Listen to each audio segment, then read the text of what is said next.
I have lived the trans experience. Yeah. I am trans and I'm intersex. Right. I can be both. Yeah. I've heard, I'm not part of the intersex community, but I actually haven't talked to a lot of intersex people, but I heard that there was a little bit of a rub between these two communities and do you know what I'm talking about? Yes, I do. Can you elucidate that? Because I have no idea what that's really about. I've just heard little rumors about that. Yes. In fact, somebody wanted to be an interviewee in my project, but they decided at the last minute not to because they felt like it was too controversial to talk about intersex issues. So, yeah, intersex is the great big elephant in the room that nobody wants to discuss. And you find even with intersex people and the trans community trans community, I think the big problem comes around identity.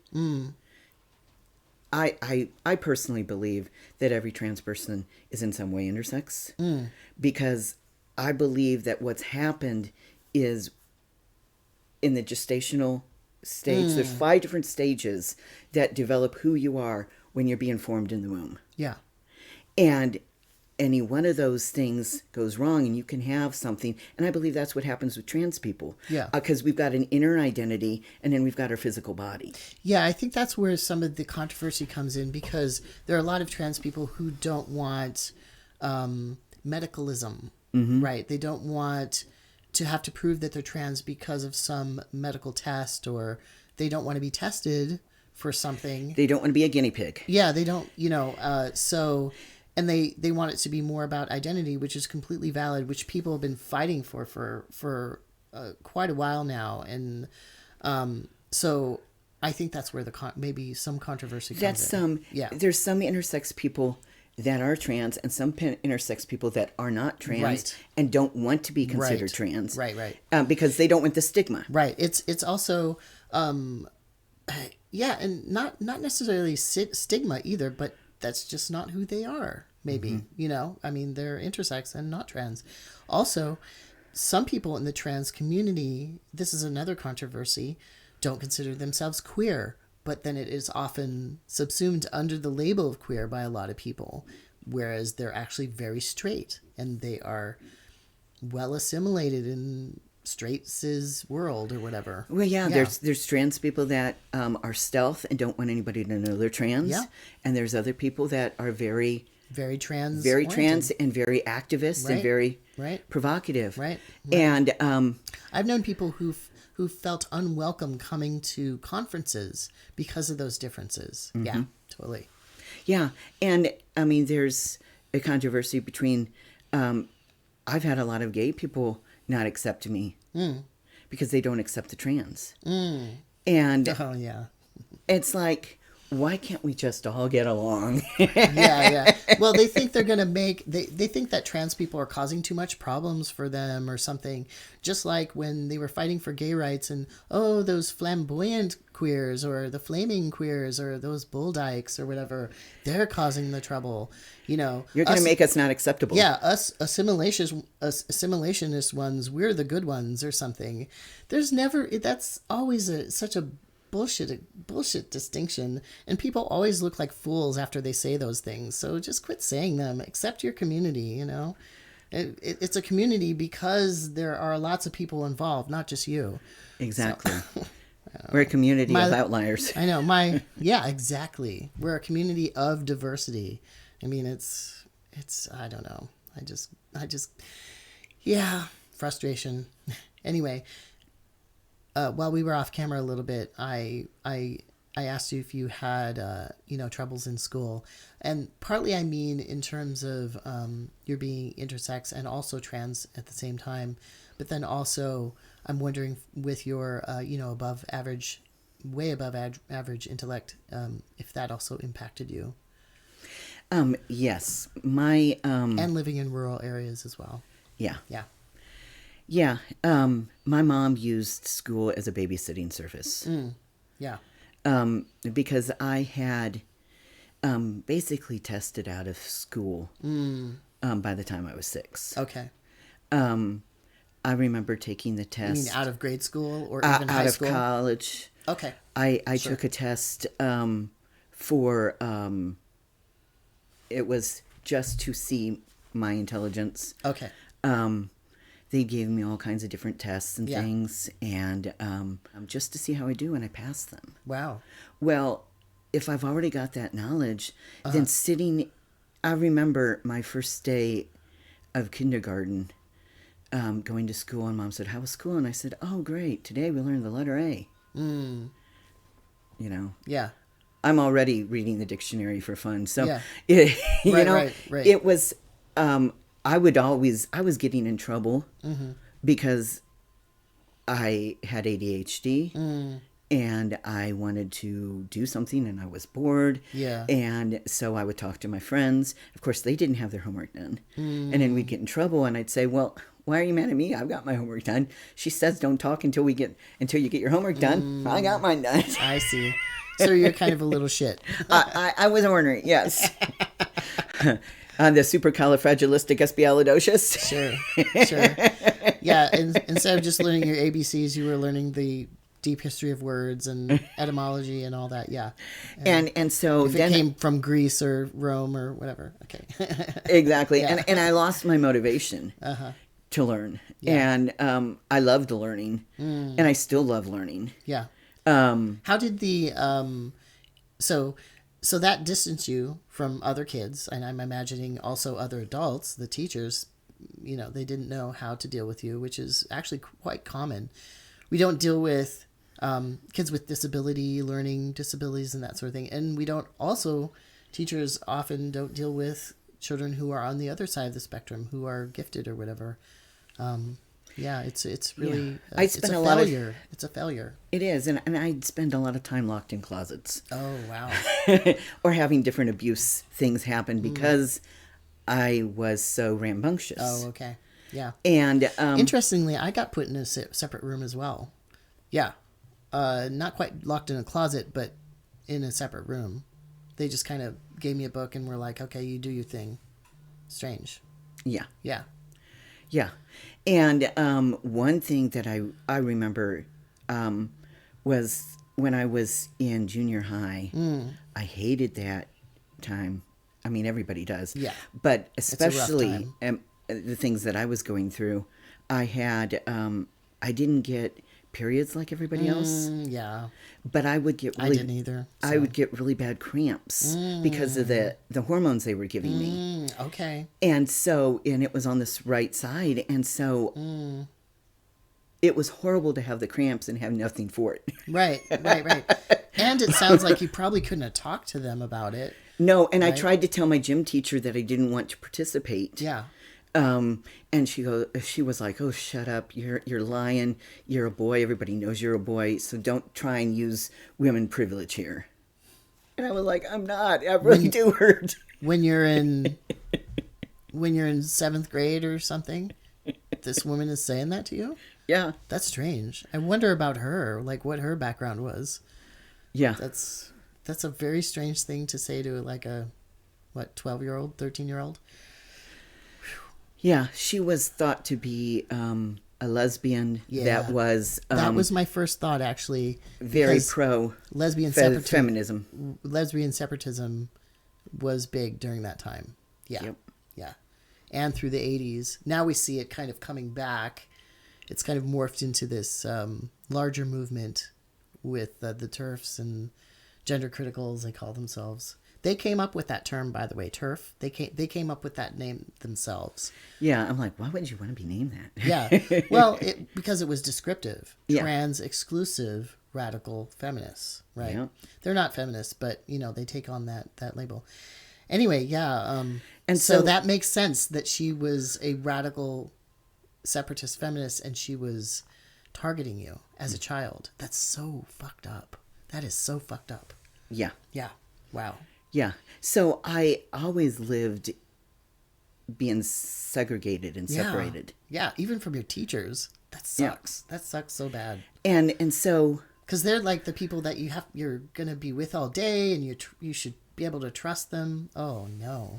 And that's why, bringing it to today. Yeah. When I see the kids in our climate here, that are struggling, and our suicide rate is so high. Yeah.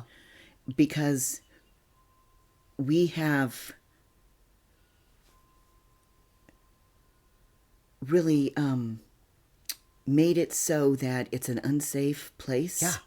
Yeah.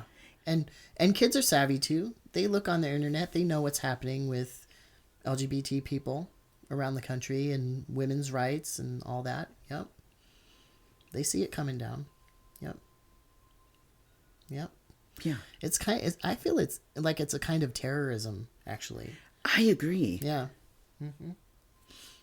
I mean, and we've seen acts of terrorism as well, right? Yes. Especially recently. But I think all these laws being passed, whether the courts uphold them or not, it sends a message to everybody. Yeah. Exactly. Yeah. That you should be ashamed of yourself, that you should hide who you are, that you're not made in God's image. Mm-hmm. Right. Right. And well, then that there's something wrong with you. Why did God make us then? Exactly. They made trans people. Yeah, they made intersex people. They made all of us, you know. Yeah. Yeah. We just have extra challenges. Yeah. Who doesn't have any challenges out there? Yeah. And so it's really important for people to love people. Yeah. So yeah. Working with those kids and seeing the everyday challenges, it can be traumatic. Mm-hmm. I'm very thankful that I've worked with my stuff. Mm-hmm. Mm-hmm. But I so want people to love people. Mm-hmm. You know? Mm-hmm. My relationship with God has changed in the fact that I used to be full of, these are the works that I need to do. And now it's, these are the people I need to love. Mm-hmm. Yeah. And thinking about the trans community in particular, not so much the intersex, because hardly anybody talks about intersex, but in my knowledge of transness, it used to be that people kind of felt sorry for trans people, you know, and that you're brave for coming out and, you know, good for you, that sort of thing. But we were mostly just ignored. But now everybody who might have ignored us before or felt sorry for us, which feeling sorry is not that great either, but at least it's not hatred. At least it's not violent. Yeah. Now it's like, it's everybody's business. Everybody's talking about it. You know, I travel around in kind of these rural areas and I turn on radio and they're talking about trans people. I'm like, oh no, you know, I don't even want them talking about us, but they are. It's like, it's very frightening. It is, because and here you're not sure if you're safe. Yeah, and here we are, these old people, you know, these 50-year-old people who've gone through all this crap and survived, and we are still afraid, you know? Oh, it's terrible. Yeah. Yeah, I thought things were getting better, and then all of a sudden it's really not. It's really crumbled in the last couple of years. Yeah. Yeah. In a lot of ways, it's worse than it was when I was a kid. I think so. Oh, yeah. What else can we talk about? Well, that was a lot. That was a lot, and we've done a lot. And thank you for staying with us so long. Yeah, I mean, so much going on here. Goodness gracious. Yeah, but I think it was important to talk about it. I know that everybody won't agree with my views. Yeah. But it's okay. So you talked about what you were in the past, like Republican, the Libertarian side of a Republican, and that you were basically a trans woman. When did you make those switches, and why, and what would you consider yourself now? You know what I mean? Like, are you a Democrat now? Are you, you know, a smaller party member? Are you apolitical? Whatever. Are you now more identifying as a trans man? You know, that sort of thing, I guess. Well, where to start? Yeah. About 5 years ago, after I graduated with my master's degree. Mm-hmm. Was that in counseling? In counseling. Okay. Mm-hmm. I had started to work with kids that were struggling. And started because I always believe a great therapist has a therapist. Oh, yeah, definitely. Yeah. Because And it's a hard job to begin with. exactly. Yeah. And also, if you don't believe in going to therapy and you look down on people who go to therapy, your clients are going to pick up on that. Yeah, exactly. Yeah. And then you're not a good therapist. And also, there's just a lot of, what do they call it? Sort of secondary trauma. When you listen to a lot of trauma, you actually somewhat experience it as well. Yeah. I forget. There's a specific term for it, but it's kind of secondary. Kind of trauma. Yeah. Yeah. And so my therapist said to me, well, have you considered transitioning back? And I was like, I never thought of that. Yeah. I was so ingrained that I had to be, for my safety, female, that I sort of got used to living with this conscious dissidence, this cognitive dissidence. It's just part of life. Just surviving. You mean other people don't do that? Sure. And then... Well, you definitely have an unusual life. Yeah. And so then I started to make some social transitions. And... like what? Like I changed my name on social media. Okay. That seems to be a big thing. Like, it seems to be a marker now, what you've put on social media. Yeah. And I changed the way I dressed. Okay. I'd always hated wearing dresses or looking nice and feminine. And so I stopped doing that. I started dressing male. And which was really more comfortable for me. Yeah. And I just started, I remember the first time going and buying male socks and buying male underwear and like having a panic attack. And then I'm like, wait a minute. Women buy these for their men all the time. Yeah. Nobody's going to question why I'm in this section. It's so funny. Like, I remember doing that for the first time, and it was when I was a woman, but I was trying to sometimes pass as a man, for a long time. I tried that. And I remember that specific moment when I did buy some men's underwear. Like, it's really a vivid memory. And then also nowadays, now that I'm, look like a man, sometimes I will just be walking through the women's area and I get worried that someone's going to see me walking through the women's area as a man.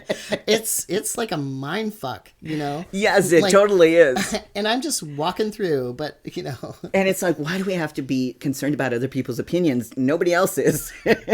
Well, some people... But it's our safety. Yeah, some people are getting mad at people just for, existing and like going to the bathroom, like you're saying, earlier.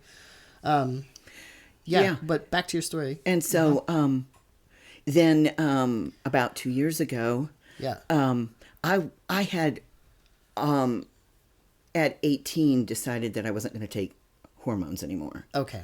The female ones? The female ones that were forced on you. That were forced. Yeah. So the doctor said to me, you've got to make a choice because you're going to have to be on hormones for the rest of your life.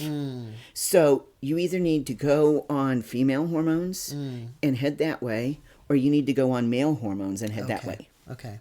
And he's like, what's your decision? Yeah. Because you're intersex, you've got to make a decision. And I was like, okay.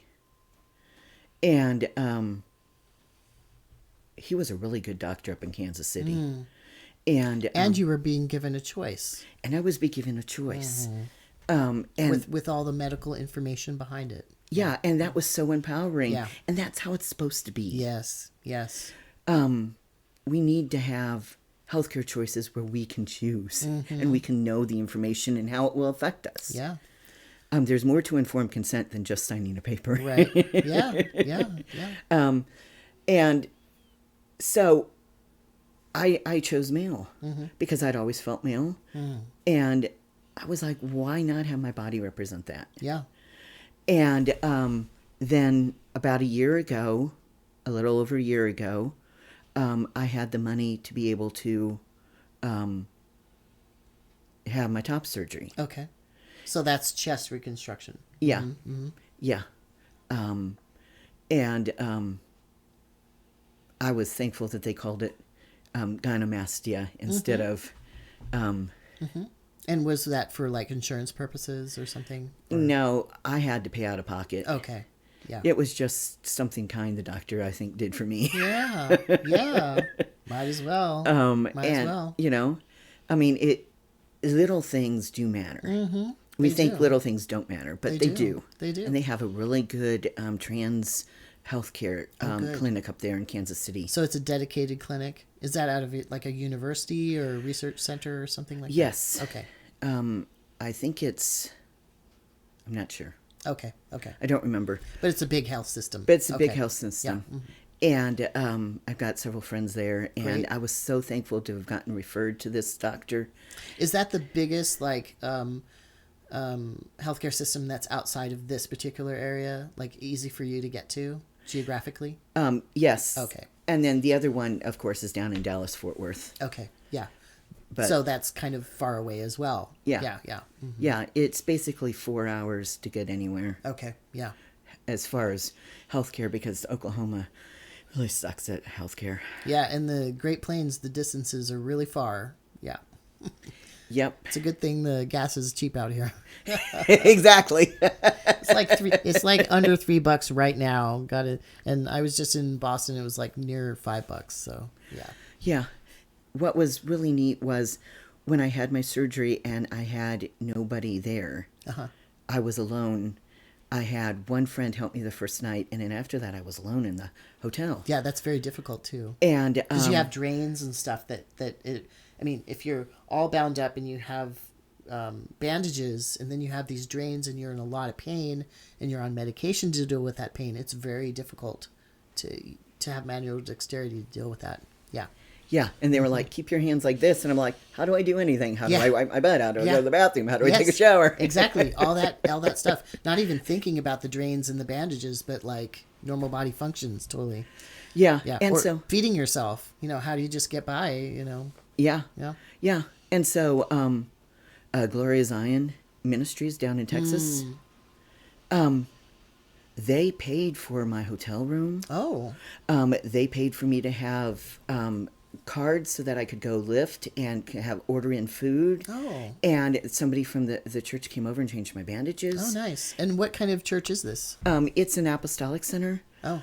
And Chuck Pierce and Gloria Zion Ministries.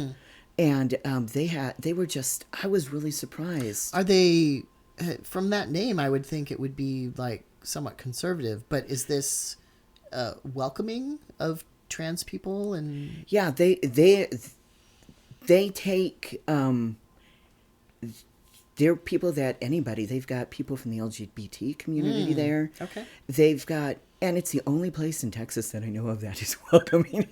There is more. There are more, but there's but that I knew of. right. I'm right. sure there are, but Oh, there of are. that I knew of. Yeah. I was like, I didn't think they would help. But I didn't know that's- that they would. That's the extra step, though. I mean, there are welcoming churches and congregations and whatnot, but actually helping with the nuts and bolts of being a trans person or intersex, that's a whole nother level. Yeah, And especially when you get to the money part. Like, that's a Yeah. whole other level. Because Yeah, usually churches are like, give us all the money, not we're going to give it out, yeah, Yeah. $2,000. Yeah. That's a lot of money. Yep. And I was so grateful. Yeah. Because I You're really paying out of pocket for Yeah. for everything else. Yeah. yeah, I paid $9,000 for my surgery. Oh my goodness. Oh my goodness. And just to know that there were faith communities out there Yeah. that cared about people Right. Right. In a real way. in a real way, and not Right. just in don't say, don't tell, but in a real way. Yeah. And if I could leave one piece of advice for anybody is that you'll find your people. Yeah. You'll find your tribe. Yeah. If people have walked away from you, there are people out there. Yeah. And the people that fall off are meant to fall off. Yeah. Right. And the people that come around you are meant to come around you. Yeah, and don't hold on to people that are abusive. Exactly. Don't put up with that stuff.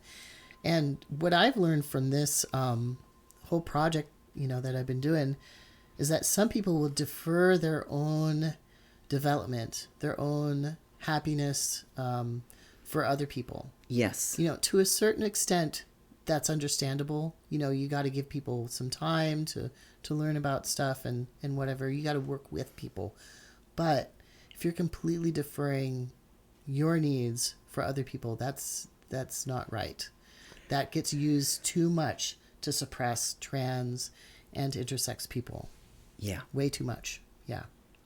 Yeah. Yeah. And so that has brought us up to today, because that was a year ago that I had that. Oh. And That's very recent. very recent. Wow. You have a fucking good beard for not that much testosterone action. I know. I sort of, I remember my grandpa shaving. Yeah.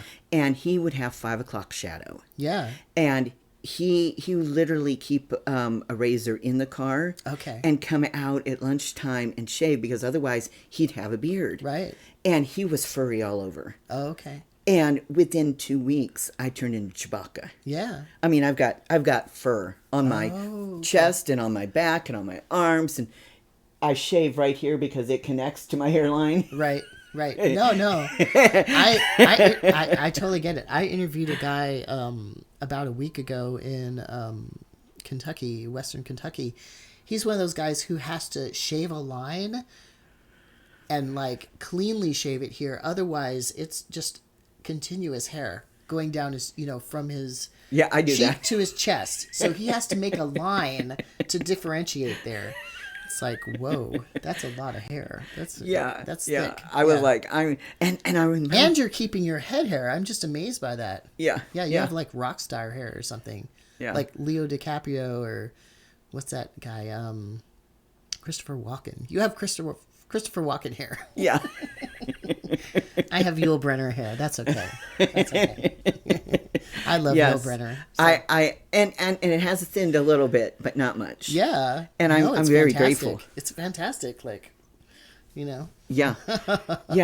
I remember watching my grandpa and thinking, oh, I wish I had hair like that. Oh, did he have hair like this? Yeah. Yeah. Okay. And I was like, I wish I had hair like and had to shave, and my grandpa was like, well, that'll never happen to you. And I'm like, yes, it happened. Yeah.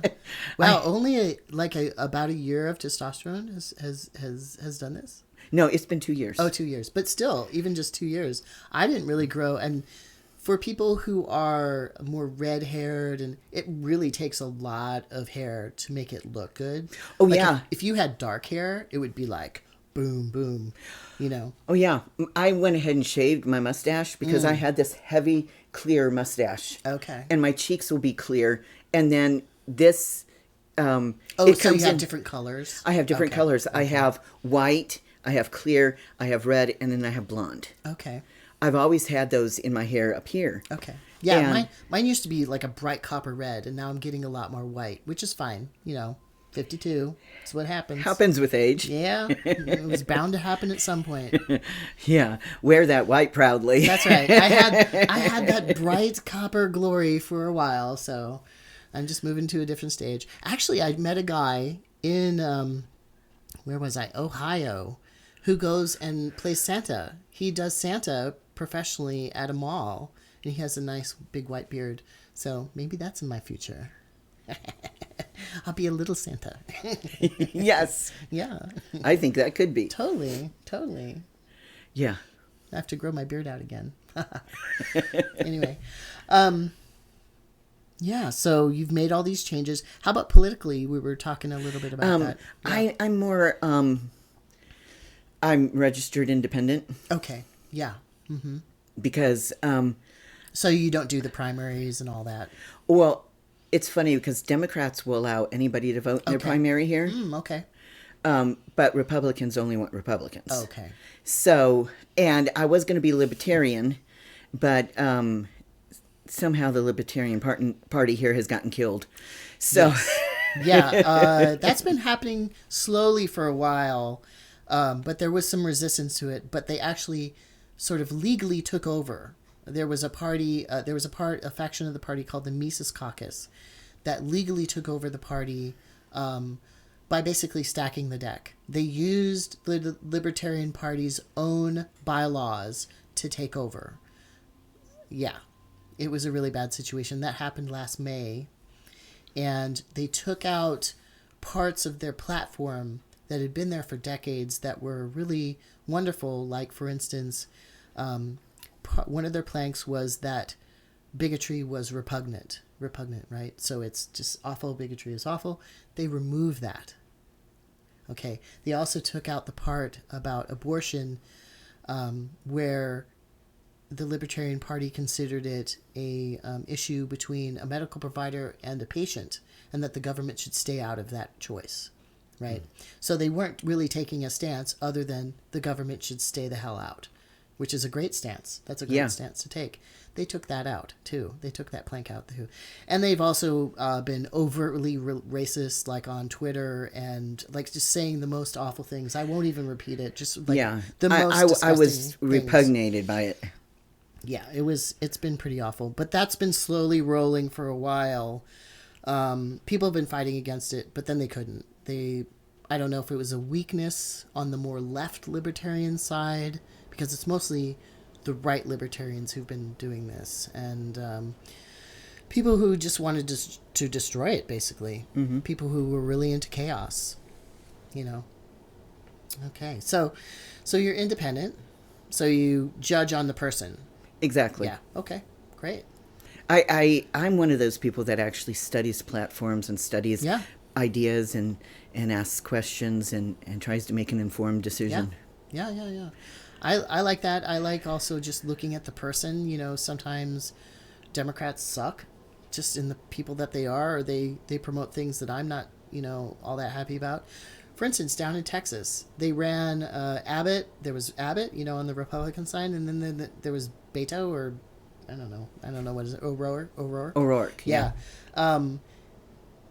How are Texans going to even go for Beto O'Rourke? No, they're not. No, they're not. I mean, he was using the shooting as his kind of main thing to get elected, and obviously that's a horrible situation. Fuck the police for what they did with that. They didn't go in and do their job and save those kids. They held back the parents, even. I mean, it's just horrifying. But Texans aren't going to get rid of their guns. They're not going to fucking go for that. No, and I really felt like the Democratic Party gave Abbott the election by choosing him. That's what they do. And it's like, do they get together and decide? Yeah, well, I think they do because a lot of them know each other. They're part of a moneyed class that has certain interests, right? Is there much difference between Hillary Clinton as a hawk and a Republican as a hawk, wanting to start wars and profit from that? I don't really think so. I don't think there's much of a difference there. But yeah, we need some younger people in all the parties. Yeah, and also I think we need some term limits as well. I agree. Like up in Alaska, Don Young sat in that seat for almost 50 years. That's crazy. That's too much. That's too much. Too much happened during that time. For one person to just be in office that long. Yeah, I'd like to see term limits personally. Okay. Oof. Anyway. Yep. Yeah. That's about time to go. Yeah.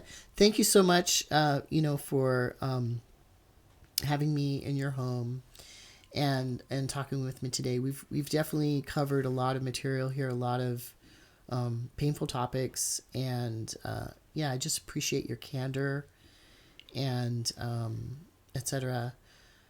I hope it was useful to you as well. Whether it was or not. Do you think it's useful? I do believe it's useful. Okay. It's the first time I've publicly told my story. Oh, interesting. Okay. And oh, wow. That's intense. Yeah. Okay. And I have been trying to read a book and then write a book and trying to work on telling my story. I'm so glad that you're writing a book.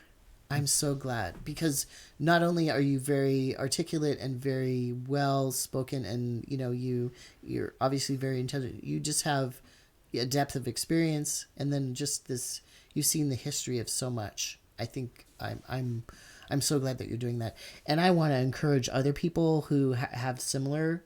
Write your story down. Write your story down. Yeah. Yeah. It's very therapeutic. Yeah.